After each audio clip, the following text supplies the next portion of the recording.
Sarai looked up at the great ziggurat of Nannar and took a step backward, overwhelmed as she always was at the enormity of the temple to Ur's patron god.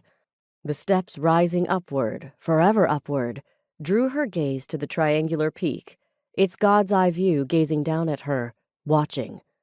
She shivered, certain the feeling came from more than the soft breeze blowing down from the north. Abram would not approve of her being here. Even protected by her male slaves and accompanied by her maid Lila, her niece Mila, and her servants, Abram would still consider unsafe for his beautiful wife. And if he knew her reason, why had she come? "Did you bring the likeness?" Mila stopped on the cobbled street and turned to look at her. Her niece's face, still rosy with the freshness of youth, yet well tanned by the sun, held a glint of excitement. "It's here." Sarai patted the pouch at her side, tucked into the pocket of her robe. "But I still don't see what good this will do." The image was carved of olive wood, a pregnant likeness of Sarai with crescent moons, symbols of the god, painted into the clothing designs. But could the gods really give Sarai the child she craved, or the son Mila longed for, one who would live? While Abram's brother's sons lined his table like olive plants sprung up beneath an ancient flowering tree, Abram's own table stood quiet, empty. Sarai would sacrifice her beauty to fill that void, to give Abram a son. Mila frowned, crossed her arms over her chest. "It won't do any good at all if you don't believe, Sarai."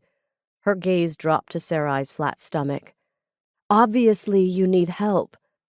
"Obviously." She couldn't keep the sharpness or the sarcasm from her tone, especially in front of this upstart niece, or the pang of guilt and sadness from piercing her heart. "Nevertheless, you should have done this years ago." Mila's patronizing tone made Sarai bristle. "You can't ask others to do the sacrificing and petitioning for you. The goddess wants your devotion. If you want a child, you must worship the mother goddess. For even Inanna came for her fertile power through her mother Ningal. You've known this since childhood." Mila turned, then looked back again. "Of course, if you'd prefer Inanna's fertility rites." She smirked as though the thought amused her, whether because she disdained Abram's faith or because she could not imagine Sarai submitting to Inanna's sexual practices.